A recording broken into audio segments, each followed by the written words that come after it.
Good morning, everyone. Thank you for joining us this week for part 2 of a 3-part series with the Department of General Services. Today's topic is, I'm certified, now what? This informative session is important because small businesses who are certified with DGS. I'm Olivia Rios, Director of Operations and Programs at the LA Latino Chamber. I'm excited to be here with you today. Last week, I mentioned that the state of California awards billions of dollars to small businesses. They do this with those who are certified through DGS. And today, you'll learn more about how to make your profile stand out and when applying for RFPs, the critical information that you'll need, as well as gain insight on the technical process of getting contracts. Today's presenter is Darvin Manuel of DGS, and he is a business liaison outreach director over at the Office of Small Business and Disabled Veterans Enterprises of the state of California for the last 6 years. His role is super important because he educates and advises targeted business groups on applying for contracts and working with state agencies.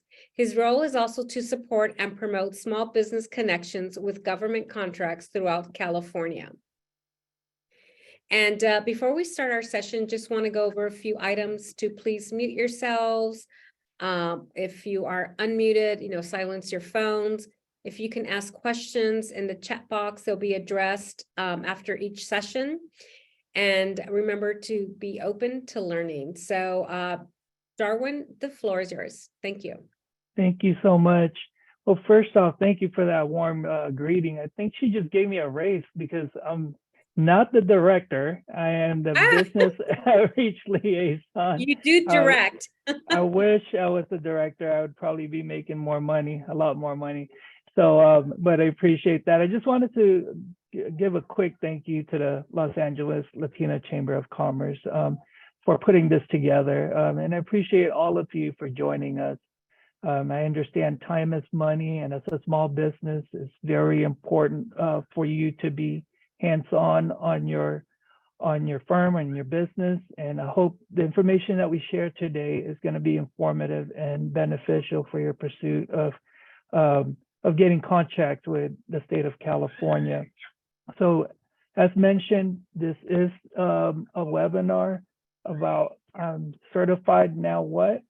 I'm hoping most of our audience here today are already certified, but if not, that's okay.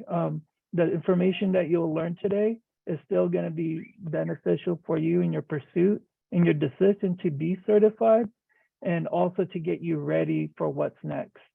So let's go ahead and get started.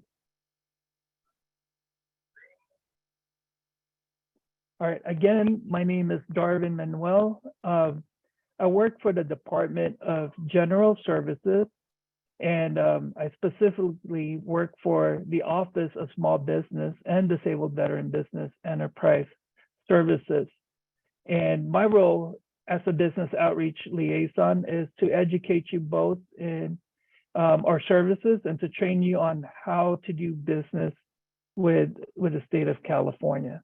And I also, outside of that role, we help all the state agencies meet their participation goals, which is the 25% of their contracting dollars to go to businesses like yourselves, and also 3% of their disabled veteran business enterprise certificate or participation goals, which is 3% to go towards the disabled veteran business enterprise firms out there. Okay, so today we're going to do a quick overview on Cali Procure profiles, what that means for you, why that's important, and this is all through our website. We're going to talk about the keywords and UNSPSC codes, why that's important. That's what the state uses to communicate with the small business or just with the firms that they're looking to work with. And also, we're going to talk about contract opportunities, where they're housed, how to find them. We're going to also dive into the researching of your past purchases, known as skippers. and why that's important. We'll discuss the SBDVVE advocates and why that's important, who they are, and how you actually get to find this listing and understand how to communicate with your SBDVV advocates. We'll discuss reciprocity partners, how this plays into the whole small business and DVVE program. And we'll discuss emergency contracting, another opportunity for you as a business to do work with the state of California if it fits your realm. And we'll also discuss commercially useful function and how this plays into the process of you going through your contracting with the state. Okay, so we'll go ahead and start with Cali Procure profiles. This is an important part of your information and in the system. It has to be accurate and current on your Cali Procure profile. So businesses, they want to make sure that buyers and prime contractors can easily be found and know what their contract or what products and services they sell. This is also an area where we see businesses regularly make mistakes. So it's important for you to understand why having the right email is important, the address, and the right keywords and UNSPSC codes that you use, because it's a way for you to communicate with your targeted state agencies that you're looking to do work with. Okay, so keywords and UNSPSC codes. This is what describes your goods and services, right? This is what allows buyers with the state buyers to find you. And it's also used to send you notification. You could edit this information at any time. So you want to enter as many keywords as you want. Keywords allows buyers to find you, much like finding a company on the internet through like a web browser or Google. But just as a tip, it's not going to be as user-friendly as what you're used to as in a search engine like Google. So you're going to have to really be patient with the system and know how to navigate in and out of that Cali Procure system. Also, the keywords describe the goods and services, and it allows you to it allows the buyers to find you. The business picks the keywords, and these are not predetermined lists. So the best ways to go about finding keywords too is to research the company similar to yours or the small businesses similar to yours, because this information is all transparent, meaning you could go to Cali Procure and use the same keywords that your competitors are using. And I'll go into that in more detail so you know where to find that. All right, some quick tips about using keywords. You want this to be individual words and not sentences. Singular and plural, common words and technical jargon, broad words and specific words, and multi-word keywords. Multi-word keywords can be appropriate if it's regarding like IT specifications. And as I mentioned before, a great way of adding to your keywords is copying the information from your competitors.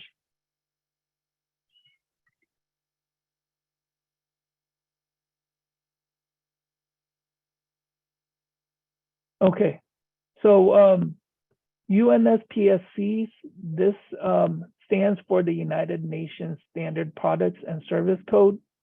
So this is an 8-digit number and a written description that identifies a good or service, not an industry. So I'm spending some time on this because I really think that this is an important part for you to be recognized by the buyers that are searching, because having the right or the wrong keyword or UNSPSE could be the difference of you getting the solicitation or the opportunities that you need.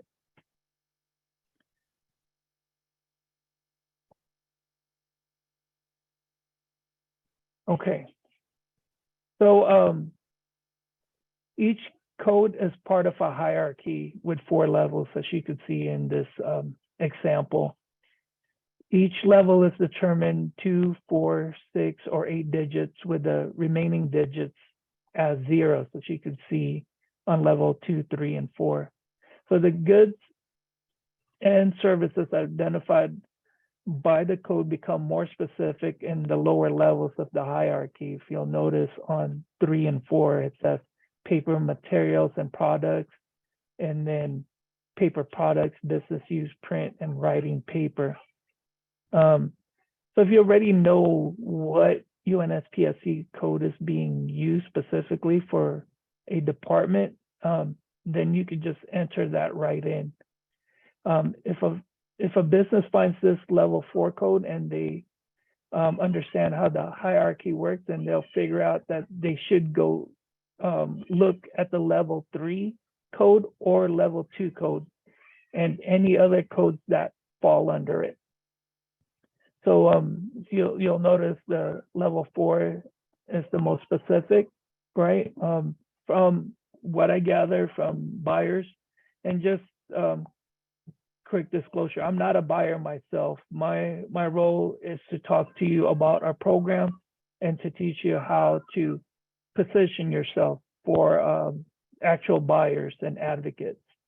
So from what I've heard from them, they normally use like the level 3 and 4s. But again, it could be specific, and you'll want to create a rapport with a specified advocate within that department, and I'll show you how to get in touch with one of those advocates also. Okay, so as you can see, there is 2 sections that I wanted to go over here when it comes to using UNSPSC codes. So when you first actually applied or registered, there's a section where you have like this bidder profile. This information is not publicly displayed, right? The codes you list here result in a Cali Procure system with generated notifications for solicitation. The codes you list here can be more aspirational, goods and services. So if you just kind of wanted to get a feel, right, of what notifications are coming in, you could put those codes here just to see the type of contracts that are coming in from the state. Now, on that note, there's also what we call the certification profile. And this is the publicly displayed one used by buyers to find businesses. So in this regard, it has to be accurate to what your business currently does, right? Because if they're contacting you and the information you're putting on that certification profile doesn't meet what the standards or what they're looking for, it could pose as a red flag for them, saying that, hey, you know, this business is just throwing in any type of notifications, and we're not sure if they can actually do the job. So it could deter them from making contact with you in the future. So this is used by buyers to find businesses to solicit bids, and it has to be accurate to what your business currently does. And it should not be aspirational. So that's the main difference. This is what you can actually do.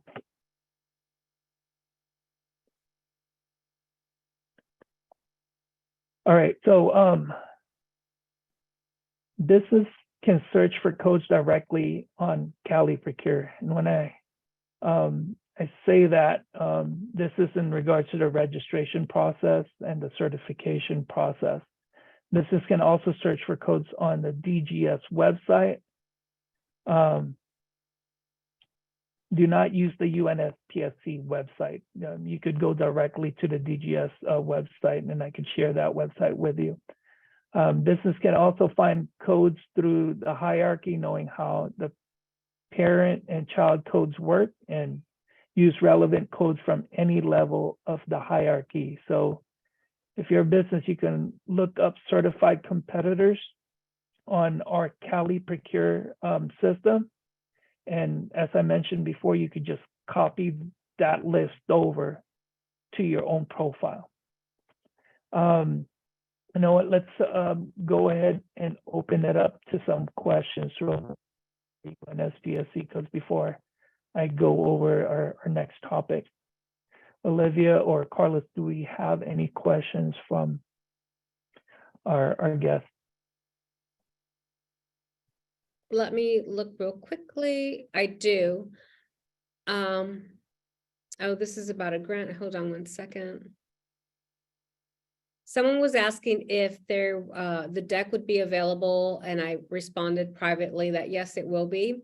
I have one from Luis Vasquez. Hi, Manuel. Lava is certified with DGS Small Business, DBE, MBE, and for emergency services.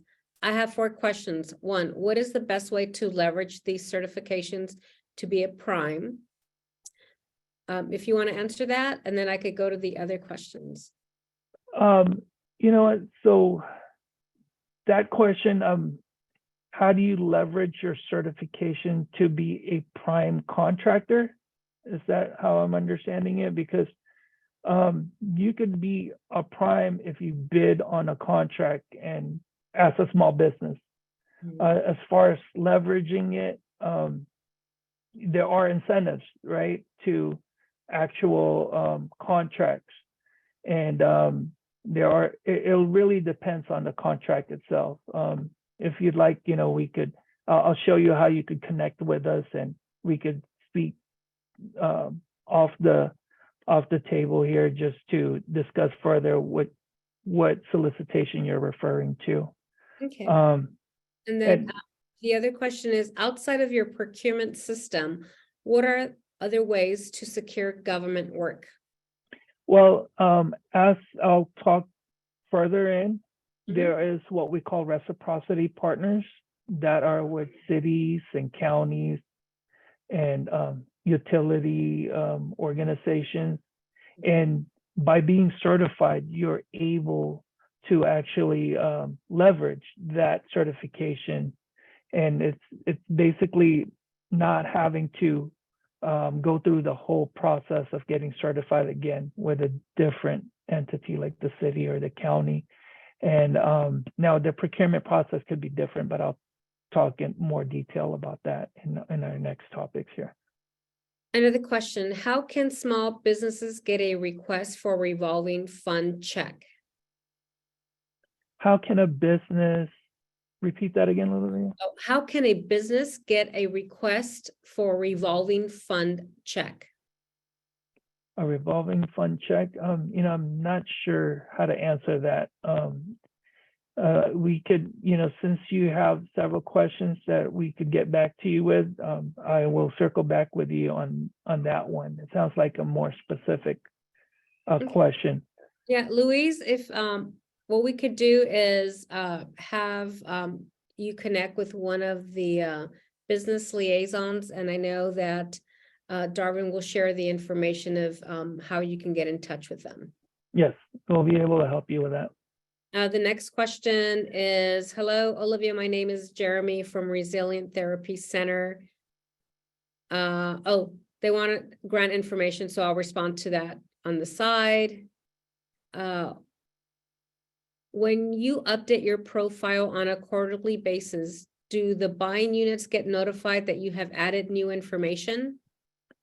Yes, you will, once you make changes or updates, then the system is updated. and they will get the same updates that's inputted. Okay. So absolutely, that's why it's important to have the right information there. I mean, it might seem minute, but I've had instances where they had a person working for them, and they had an email address that was no longer with an employee that was no longer working there, and they were wondering why they haven't been receiving notifications. Yeah, By switching that, and this is just a recommendation also, if you could have like a an email that's just in purpose for contracts or state contracts, whether it be federal contracts, just a generic email would be perfect for you to check in on these possible solicitations and inquiries from the state, because if you have an employee that leaves and they were in charge of getting the marketing and the solicitation information, then you don't have a way to know if it was coming in or not. So having a generic one will allow like a new employee to use the same one as you move forward. Okay. And then the last question for this section, I'm registered on DGS as a small business. I've used my NICS code, and should I go back and add my UNPSC codes? Yes, absolutely. You'd want to transfer that out because the NICS code's used for the federal end. There are instances like the high-speed rail or Caltrans that uses NICS codes, but for the most part, UNSPSC codes are used by the state buyers. So you want to make sure that you have those also inputted in the system. Alrighty, so I responded to that, and that was Sonia Chang. So we can move to the next section. Okay, thanks, Olivia. So I failed to mention, we'll talk about each section, and at the end, we'll open it up to questions. But depending on time and if it's within the realm of the topic, we may move on, and just so we can make sure that we actually get all the information for you. And again, we'll have our info here for you. You could conduct a meeting with us if there are further questions that you may have. So don't feel like you have to get everything in right now. We will definitely be with you throughout the whole ride. Yeah, and I know that at the end of the session, you'll have a slide where you will have a QR code as well as an email address of where our guests can connect with for further questions. Yes, and we will share this if Olivia is willing. I will share this as a PDF copy and send it out to everyone that attended today. All right, let's move on to the next topic. So I wanted to go over Cali Procure, and hopefully most of you are familiar on what the Cali Procure system is. And this is how you could get certified. This is how you could look up your opportunities and all the resources and information directly relating to state contracts. Okay, so I just wanted to share how that landing page on the system looks like. So if you've ever visited Cali Procure, I'm sure you have, this is where you would start off. You would click where the login to register to log into the system, and then it'll take you to this next part. So I wanted you to see where you could manage the notification profile on your account. So on the left side, you'll see it's my account, and on the right side, it says certification. We'll go over that later.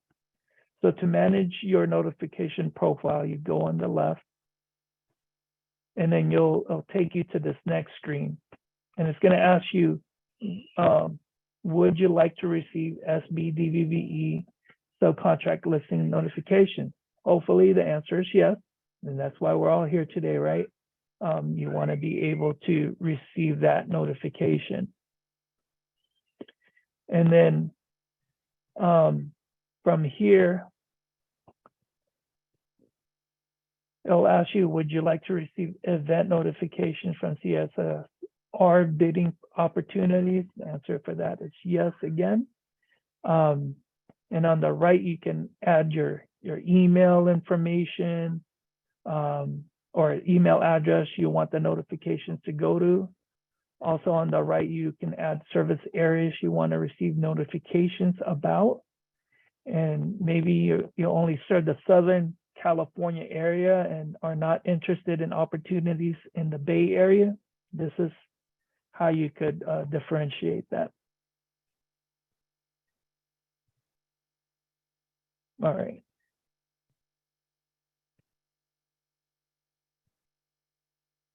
All right, so here is when you would search for your UNSPSC code right here where was highlighted in red or outlined in red. We recommend searching by UNSPSC description. So you want to type in the words that match the products and services you sell to find relevant codes. So once you do that, this is another example of how that search will look like for the word paper. And you can see the relevant codes listed here. So you want to check the box of the codes you want. And like we use as an example where it has it in blue, scroll down and click the add button. So all the way down, you'd see the add button. And then it would transfer it to the right. And you can always delete codes that you don't need, right? That you don't want to get notifications for them on this end. Okay, quick questions on those updates.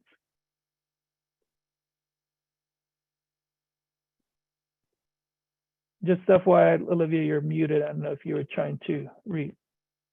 Yes, thank you. Nope, we're all good to go. Okay, yeah, that one's pretty simple, self-explanatory, but you know, it takes some practice navigating through the system. All right, so we'll go ahead and discuss the work center and this notion of California State Contracts Register. So here, I'm sorry, we're going to actually go back to the work center and manage your certification profile. And there's two ways to go about that. You could click on that red section right there to manage certification. And then the certification profile will look something like this. And then you could amend your application and then it'll take you to this screen. This is where you could amend your information. Your certification application will open, but you don't have to worry about that. We are not going to have you reapply or anything like that. We just need you to navigate to where you can manage the keywords and codes, which is the other tab. So now you want to click and jump to that section. This is, again, navigating through the system to allow you to make updates. And I just wanted to show you where you could save and continue to that section, because you'd have to scroll all the way down to get to this side. So on the left side, you can review the service areas your business serves. Again, make sure this part is accurate to the areas you can actually serve. This is the one that's going out to the buyers themselves. On the right is where you can manage your keywords. Oops, I'm sorry. You can manage your keywords. You enter your keywords here one at a time. You can see how that can be done. You click the plus to add more rows and click the red X to delete a keyword. All right, so once you've done that, you just scroll down to the section on UNSPSC. Here you can add and delete UNSPSC codes and the classification. And then from this point, you can search by description the same way we did in the registration section that I showed you earlier. Again, we searched for paper as an example, and we selected 2 codes to add, the one that says paper products and business user printing and writing paper. And I'm just showing you functions on how to look that up. So once you've filled that, it'll take you to save at the bottom.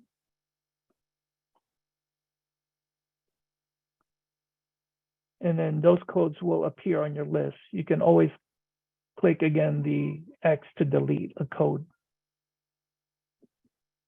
So very similar to the same process for the bidder section to add and delete UNSPSC codes. And again, if you have any issues or problems with that, you could always reach out to us. We could help you update your profile. I wanted to touch on this notion of supplier diversity information because this is fairly new. So in 2022, DGS began collecting voluntary diversity data information from certified businesses and currently registered and new businesses within our CaliProcure profile. So this collection is voluntary. It's for the diversity data as part of the California's commitment to support diversity and equity and inclusion in state procurement. So we recommend that all businesses, when registering with the state, complete the diversity data. So if you're already registered, I'm sure you ran into this. You could have always gone back to it later. I'm sharing it with you now because you still have an opportunity to register your business.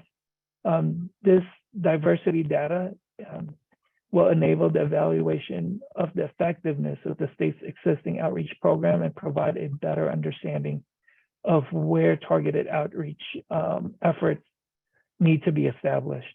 So the goal is to ensure California's supplier base is reflective of our diverse state.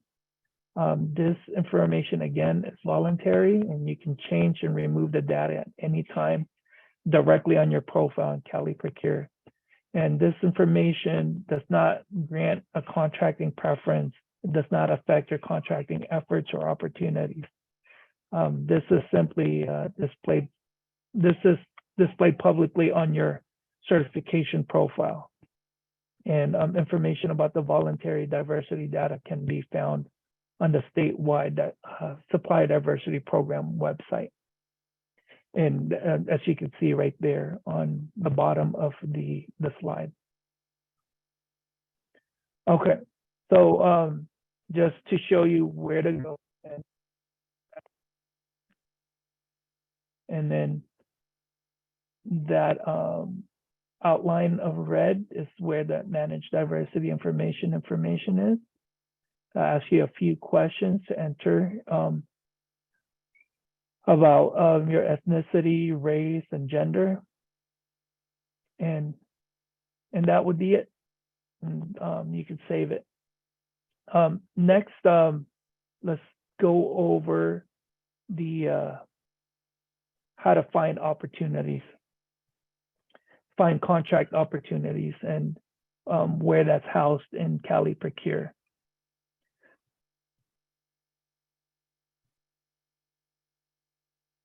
Okay. So you go back to the landing page. I know I keep bringing you guys back here because I want you to get familiar on how to navigate through the system. You would log back in. And then here is where you would start your search for bid opportunities. It's known as California State Contracts Register, CSCR. And once you click that, you'll go through these fields right here, and maybe wondering why it's labeled as event search. I'm wondering that also, but that's what the state has chosen to refer to the actual solicitation. And from this point, you want to click on advanced search criteria. And once you do that, it'll show you this field where you could look up a bid opportunity through UNSPSC codes, even service area, or the types of contractor license. And then once you've gone through that page, it'll take you to something similar to this list right here. This is a list of a search result that are being the solicitations that are being advertised. If you click on one of those, it'll take you to this page. And I wanted to share this also because I wanted you to see how you can post an ad, another way for you to market yourself through Cali Procure. There's going to be different ways for you to market yourself, but this is one way you could post an advertisement as a potential subcontractor seeking a prime, or if you're a prime contractor. This might circle back to that last question in regards to how you leverage yourself as a contractor. You could be a prime contractor seeking a sub.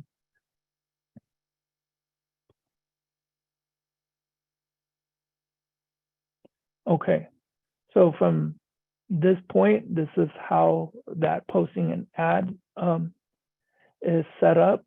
You just want to put your name, your email, your phone number, and enter the title of your company, your deadline for anyone interested.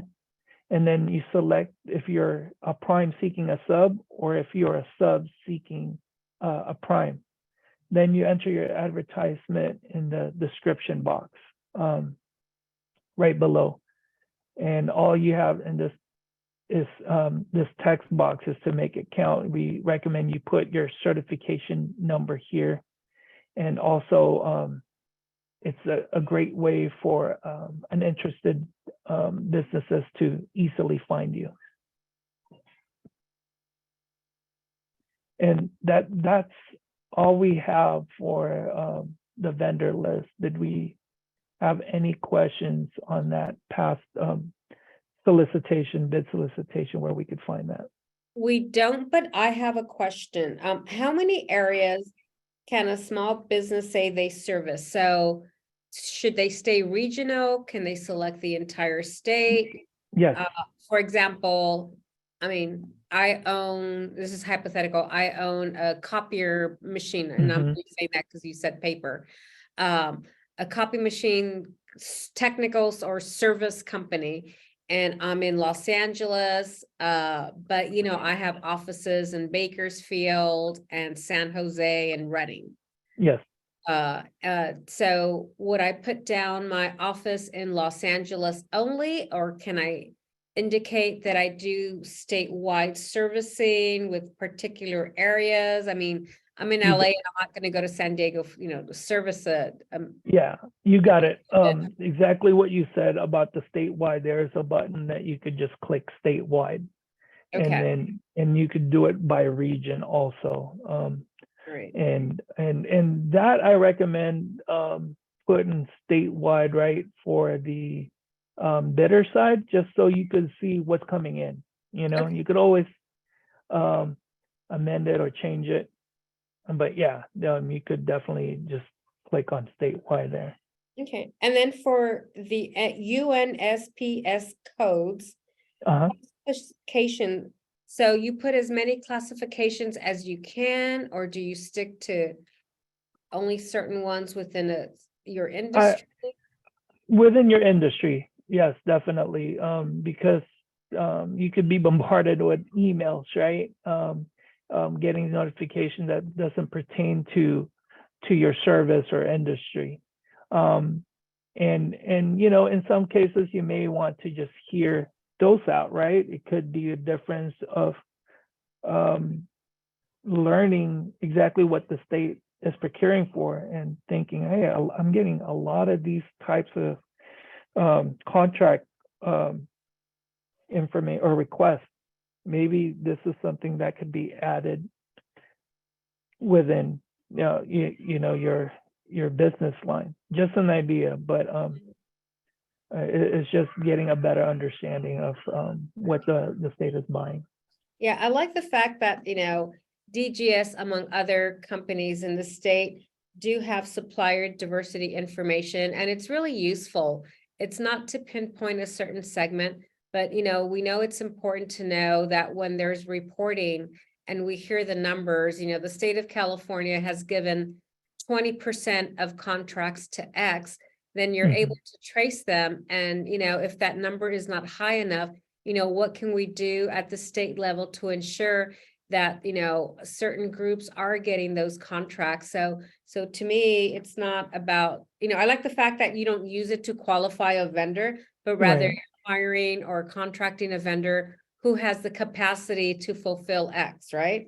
Absolutely, absolutely. Olivia, that's the actual reason for adding that data, is just to understand where it's coming from and where we might need more outreach support and information that may not be hitting underserved areas. Okay. So And then there's two questions. Who sees the advertisement? that could be both the actual prime and the sub. So you'll receive, they will be receiving that actual email. So you'll be able to view it. Now, know that it's just within that solicitation. So meaning you have to add it for each solicitation, if that makes sense. Yeah. Another question. Are you going to talk today or in the next meeting, the informal process quotes? Yeah, we'll talk about that on the next webinar. So thank you for bringing that up. We'll talk about more on how the different type of procurement methods that are being used. And then quickly, if my company has baked goods and also makes non-toxic mosquito repellent, oh my gosh, I lost the question here. My apologies. Is it okay to list both products on the same profile, or should I set up a separate profile for the mosquito repellent since the bacon is already registered? No, you could add, well, if you have two separate certifications, then yes, right? But I assume it's within that same business, so you could add everything that pertains to your business on that same profile. Okay, I've used the email notification function, and when I click on the event URL, it takes me to eProcure, but the event is not there. This is an ongoing issue with this. Is this an ongoing issue with the system? Not sure. I haven't heard that, but definitely can get someone to help you with that. Yeah. So we'll get in touch with someone at Cali Procure. Yeah, so Elizabeth, when Darwin shares or towards the end of the slide, make sure to connect with someone. There's going to be a QR code that you can scan and make an appointment, so they'd be able to walk you through this. Yeah, sorry about that. Yeah, we'll make sure you understand who to reach out to when you run into issues such as that. So we're good to go for the next section. Okay, all right, great. So this next section is really important in my opinion, because this is where you can actually research past purchases that have won, right? So it's a great way for you to be strategic in your approach. So this section is called what we refer to as skippers, and this is a database of state purchasing It includes state and non-state state dollars and public facing. You could use to conduct your market research on this side. So I'll show you exactly where that is.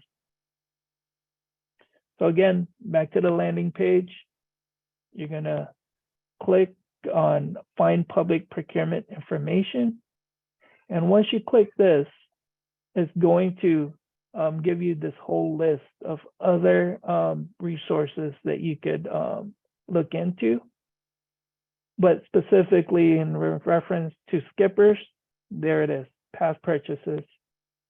And once you click on that, you'll see a listing similar to this.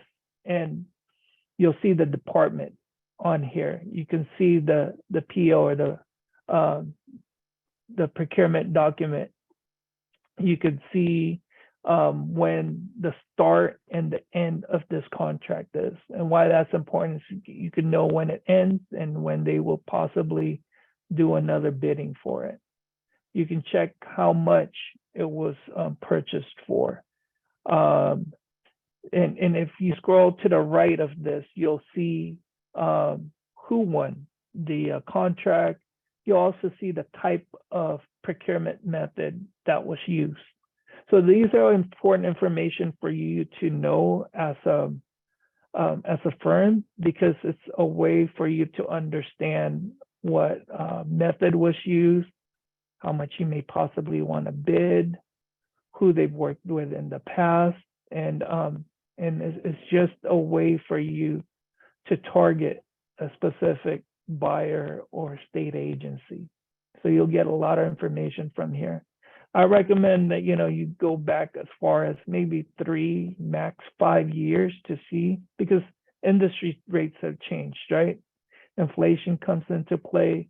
So I don't want you to bid on something below your standard practice or below what makes money for yourself.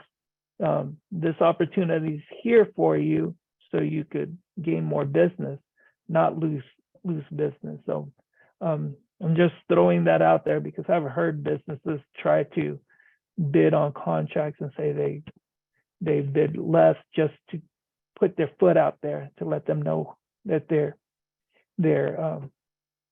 existing in the type of service that they could do. You do your business the way you want to, but if it was me, I wouldn't want to lose money. And so I went really quick on skippers, but we could still show you how to navigate through that at a later time if you set up an appointment with us, or if you just had any questions.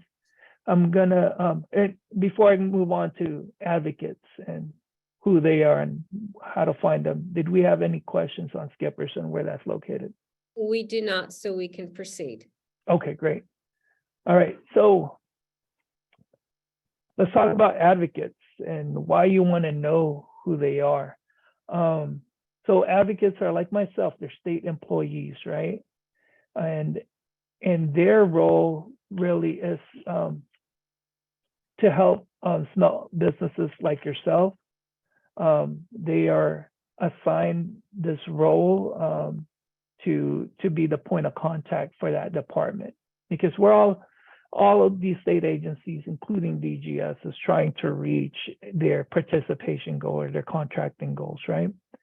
So they're, I don't want to say they're like the gatekeeper, because we want to meet you. And I've been on your end trying to solicit companies to try to get past the gatekeeper. In this case, gatekeeper wants to meet you, as long as you are able to provide a service that pertains to them. And even if not, most advocates that I've worked with, they're very helpful in trying to say, hey, this is not something we procure, but this is a different agency that you might want to get in contact with, or a reciprocity partner outside of the state that you might want to be in contact with. And we'll get into that detail later. But note that they're employees like myself, and they're more like your ally. All right. So what are their roles? Well, they help small businesses and disabled veteran business enterprises like yourself pursue a contract opportunity with the department they work for. So they work closely with the buyers, and in some cases, they are the actual buyer. They help them to include SBs and DVBEs in state procurement. And in the last year's departments are required to seek out businesses for contract opportunities. And that's a key part of what advocates do. And like I said, they seek out certified businesses like yourself. They actually, some of them do workshops like what I'm doing right now. Some of them attend outreach events.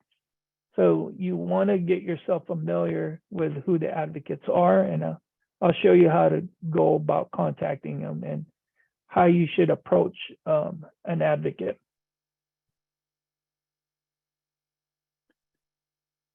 So what you want to have is your, when you contact an advocate, is you should have your name, company name, and your certification ID number, and what it is you do, and have a capability statement. A capability statement is sort of like your resume as a business. It's a way for you to actually let a state buyer know who you are, what you've done, the companies that you've worked with, and how you could help them reach their participation goals, right? So the best way for me to contact an advocate is to really understand what they're procuring to begin with. Also, when you send an email, I would have on that heading right away your certification number.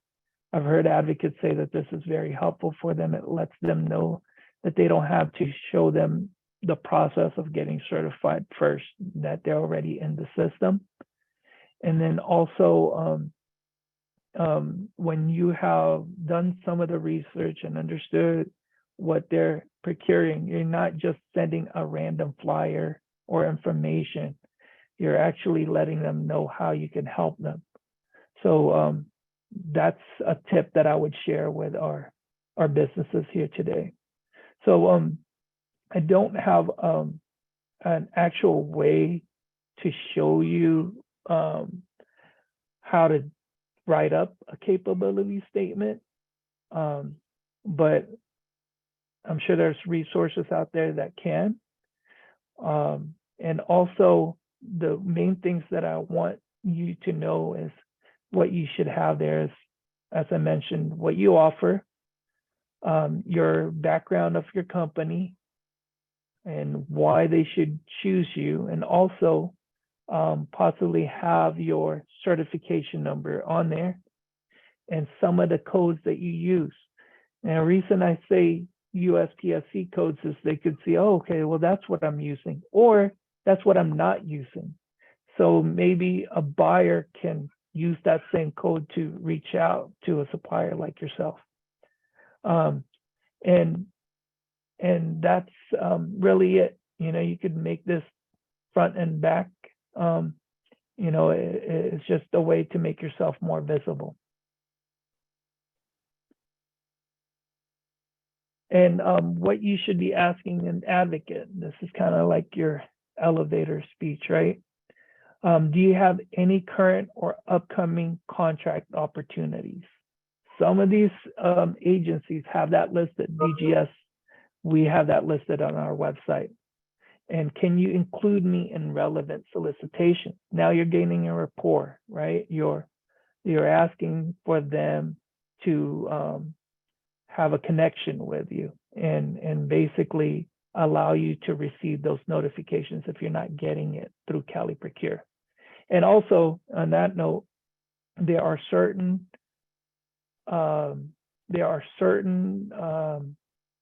procurement methods that does not require state agencies to have to advertise through Cali Procure.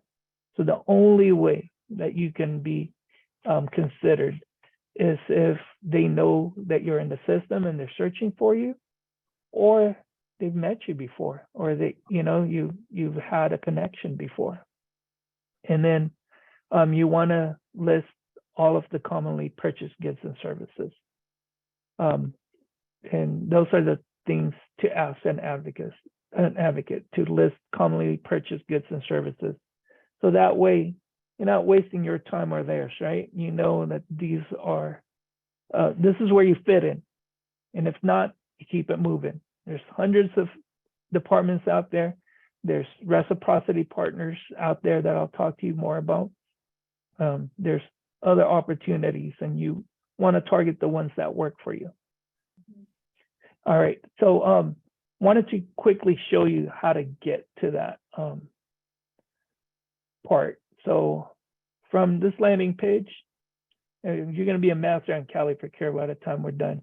You know that this is the landing page. You're just going to look for training and resource, and there's other stuff listed on here. But to get to there, you just go to Contact a Small Business and DVV Advocate. You click on that, and it'll take you right to the DGS website where you could download the Advocate directory. And here, once you click on it, it'll give you a spreadsheet that looks like this. So you'll notice the red arrow right there. That is all the listing for the highlighted departments that have a small business and DVVE first policy. The reason I'm highlighting this for you is that within these departments, they are looking towards the small business or DVVE certified first. Their policies, how they write it up, is all different as far as their procurement. But having a written policy helps you determine which departments are searching for you. For all these departments really should have a first policy, and that's our goal within outreach to implement one. But in your search right now, these are the ones that have one in place. If you're in the construction business, we've actually X'd them out for you just to make your search a little faster.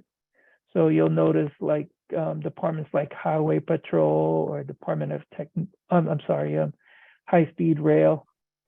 They all have construction opportunities, and all the state universities, because they're always trying to grow, right, and expand. So that's all I have for advocates. Any questions on searching for advocates? I didn't see any questions. Well, hold on one second. Yes. How many advocates are there? For example, food service and commercial construction. In food service, well, there's an advocate for each state agency that buys more than 100,000 for their specific department. So if they're procuring over 100,000, I don't know the full count, but it's over 100. Okay. So, in that listing, you will see all the state agencies. All right. Are advocate assigned areas by service codes and contract amount, which you just answered, right? Mm-hmm. There are departments that have more than one advocate, like the Department of Transportation, because there's such a large department. So they have sections of each advocate. One more note I wanted to make about advocates too is that the listing, we do the best job we can to updating that, but there are times that a new advocate can come into place, and if they're not responsive, you might want to reach out to the manager. And if they're still not getting the response you need, then you reach out to us, the business outreach liaison, which I'll share our information with. and we could help you and get in touch with someone. Let's say your payments are not being made or sent to you. The first point of contact is the advocate themselves. And then there's a prompt payment act where there's a calculation for each missed date. So that's the advocate that you need to reach. And if you can't reach out to an advocate, please reach out to us. We'll be more than happy to help you out with that.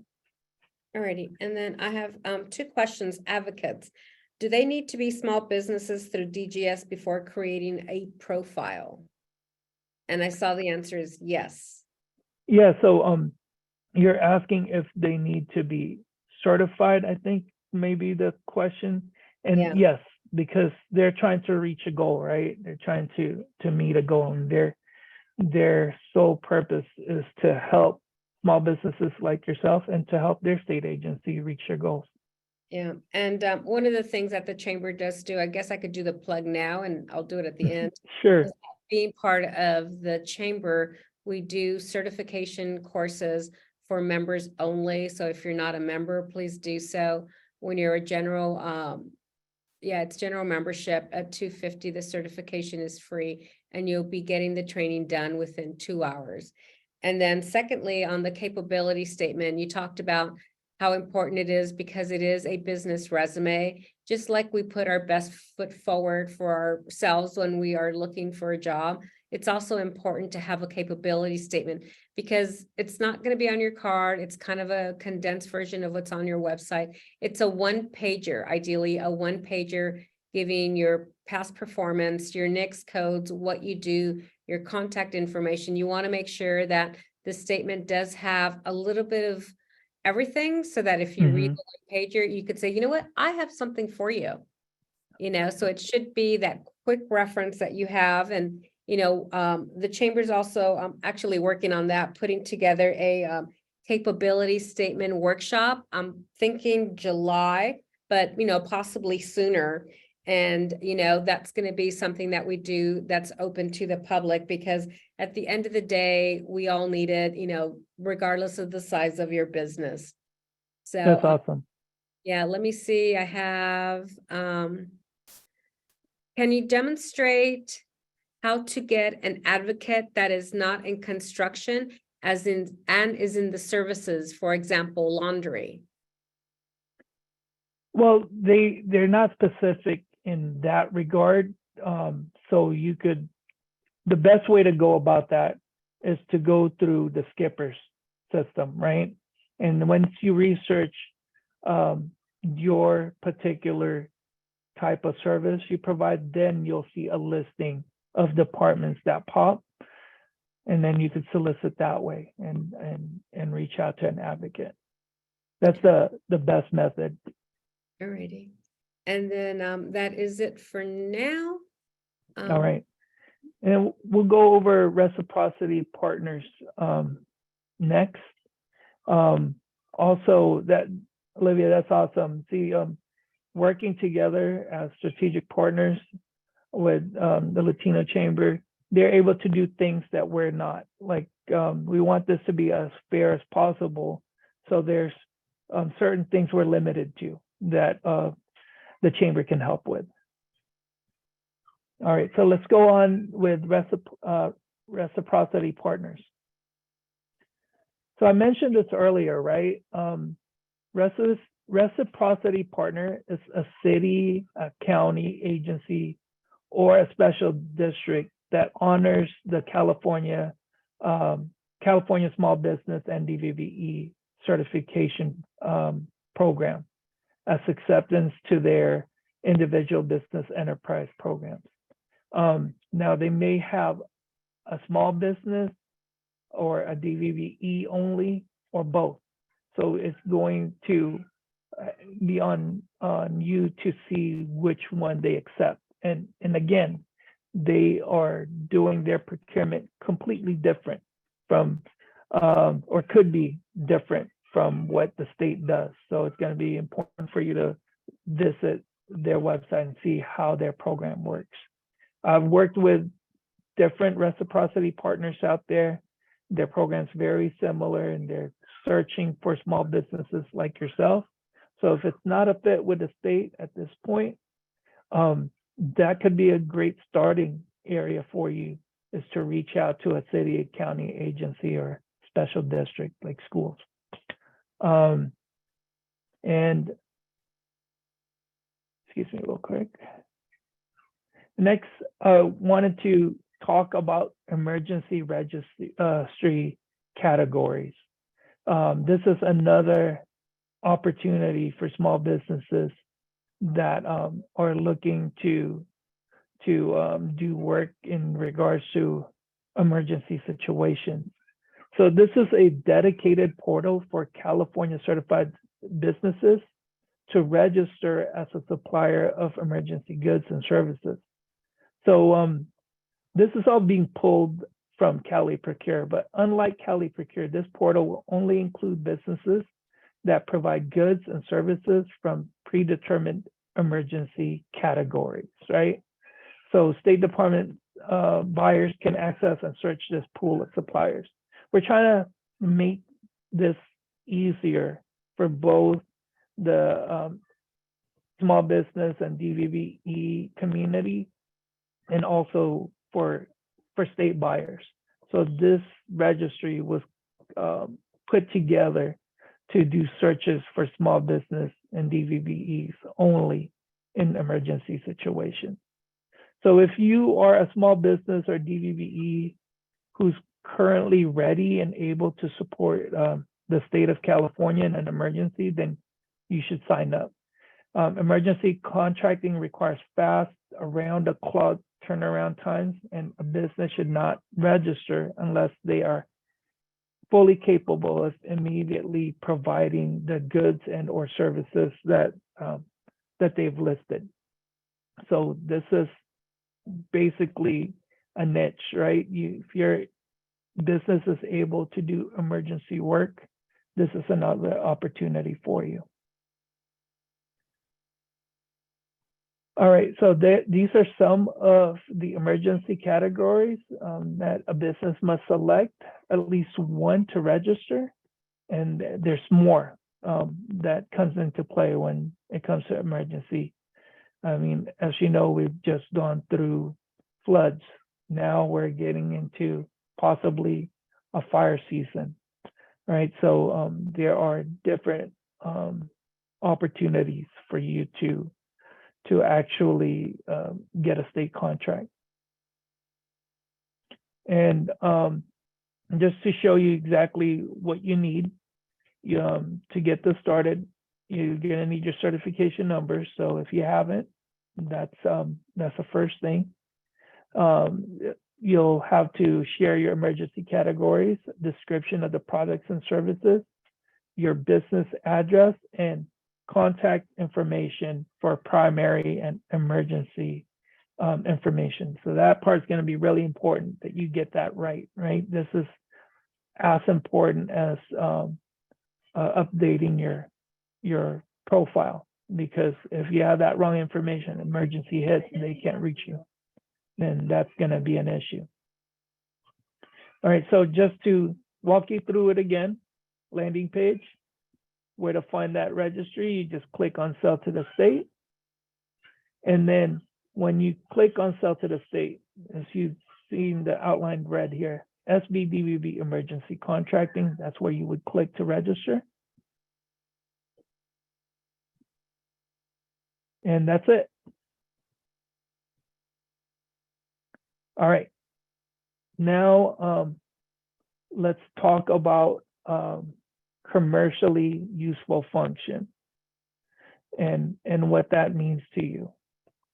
So this is the part where it's basically applies to all small business and disabled veteran business enterprises that are bidding and are participating on a contract.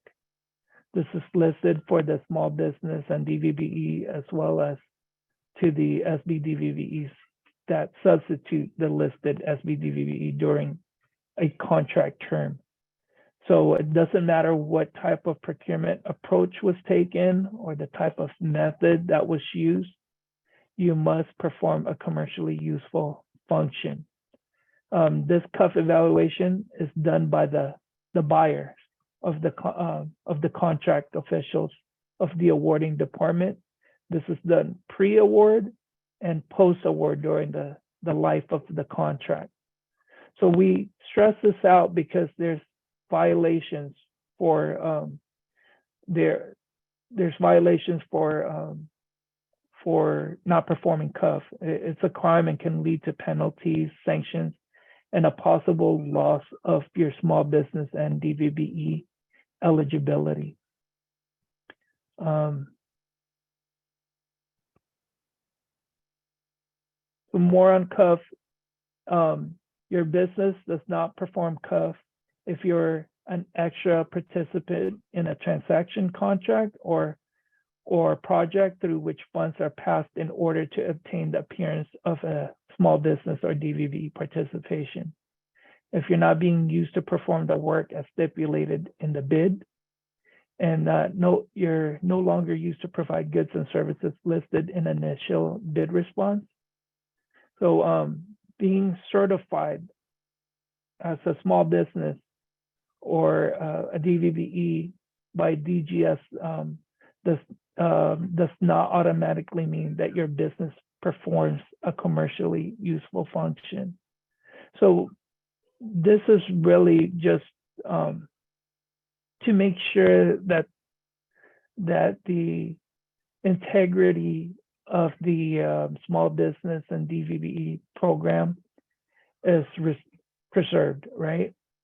In short, as long as your business is doing what it's supposed to do, and your business is hired to do, then you're commercially performing CUF. But if you're being used to get the preference, and that's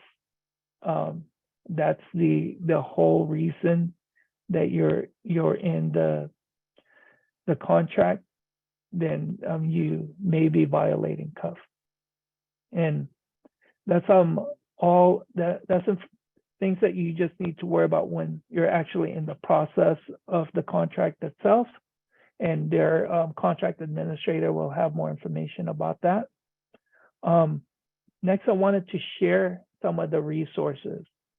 And of course, our host can help you with some of these opportunities and getting you set and prepared.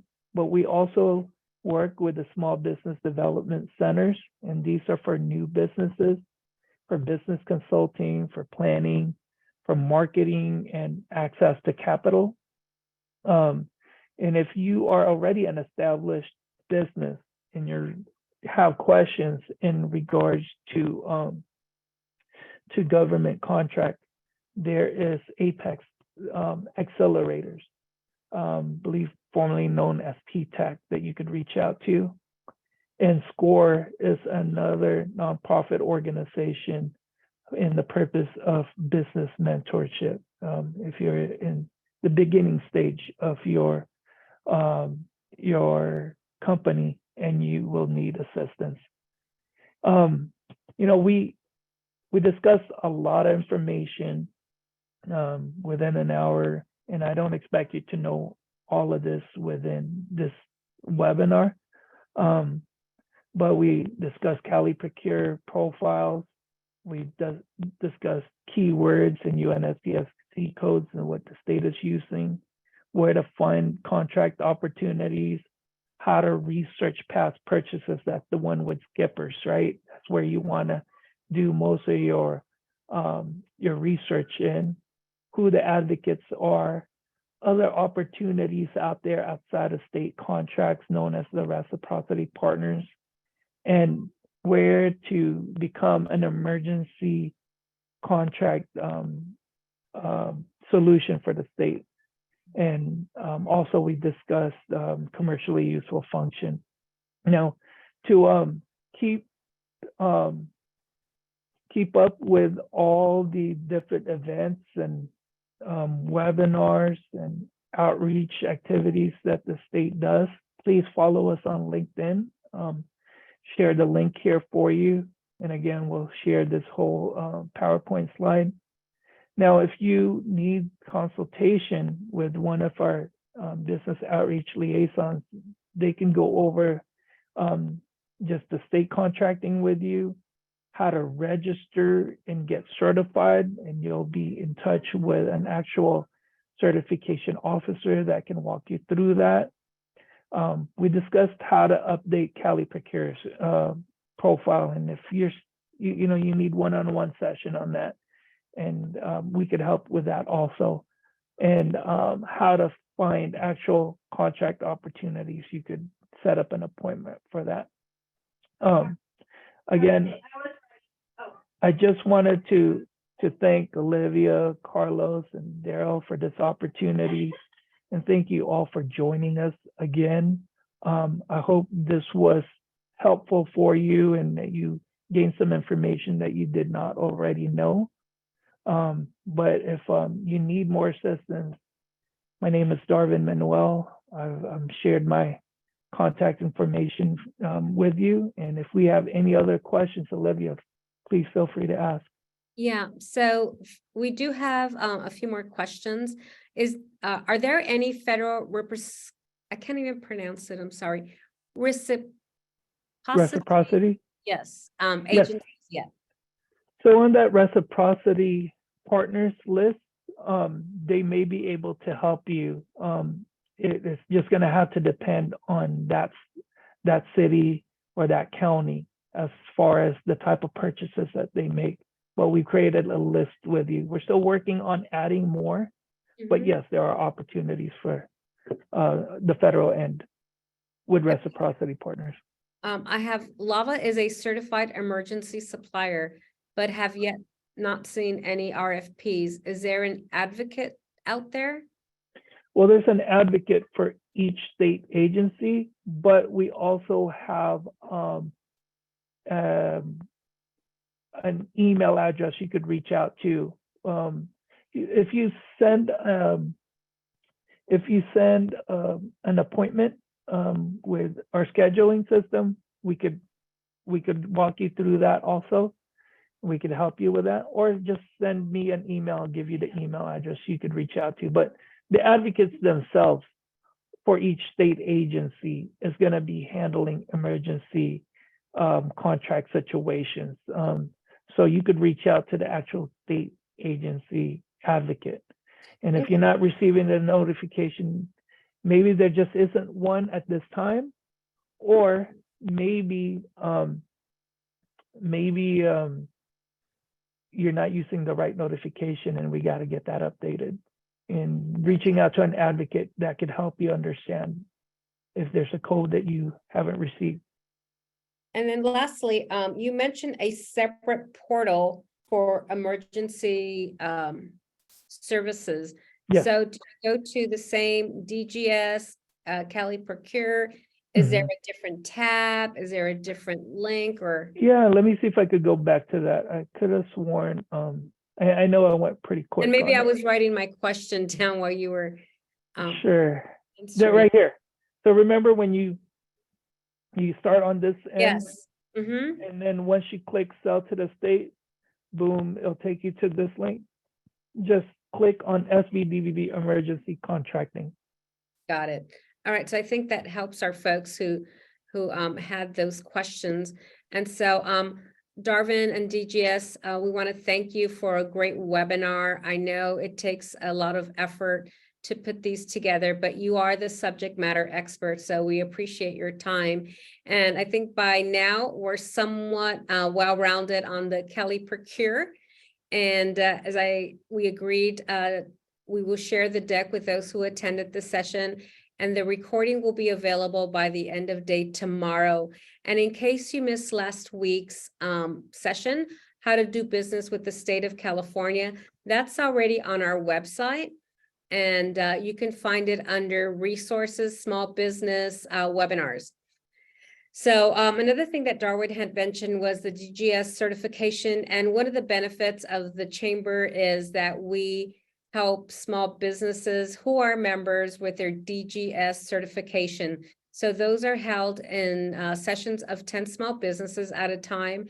And within a 2-hour period, you will complete the application, and your number and approval should come in a few weeks. So remember to be a chamber member. We do offer these types of services to you. And as mentioned earlier, the capability statement, I'm working on a training session for this summer, and it looks like July. And let's see, so the link to the recording will be sent on an email probably tomorrow. That kind of thanks you, a copy of a PDF of the deck, as well as the links. And Carlos, if you can share a little bit about our upcoming events. Basically, this is the more, let's say you're a small business that's already made some traction as far as getting solicitations, and you got one or still having trouble. We're sharing other opportunities, and it is a more there it is. It's more dealing with the different type of acquisition methods that are being used, other contracting opportunities that the state has, and what the do's and don'ts are. And we'll talk about commercially useful function again, because we drill that so much because we just want to make sure the integrity of this program is upheld and that it's not being misused, where actual small businesses that are trying to win contracts are not being taken advantage of. Okay. And then next we have Elevate Together. So Elevate Together is a cash grant program, and the deadline has been extended to May 31st. So it is for members only who have less than 5 employees. You could see the application on the screen, which is lalcc.org/Elevate Together 2023. That page, that landing page actually tells you all the criteria, including, submitting a video, capability statement, and towards the bottom in big bold letters, it'll say apply here. So you click on that and you fill out the application. We are reaching out to those who have registered for the grant later this week, just to make sure that they've done their due diligence so they can go to the next process. So we do have a committee together, an Elevate Together committee, where we review all the applications, and based on the best criteria is how the grant recipients are selected. And then next we have our next in-person event here in downtown Los Angeles. And May is the Mental Health Awareness Month. So we want to make sure that we address what mental health is, and to end the stigma.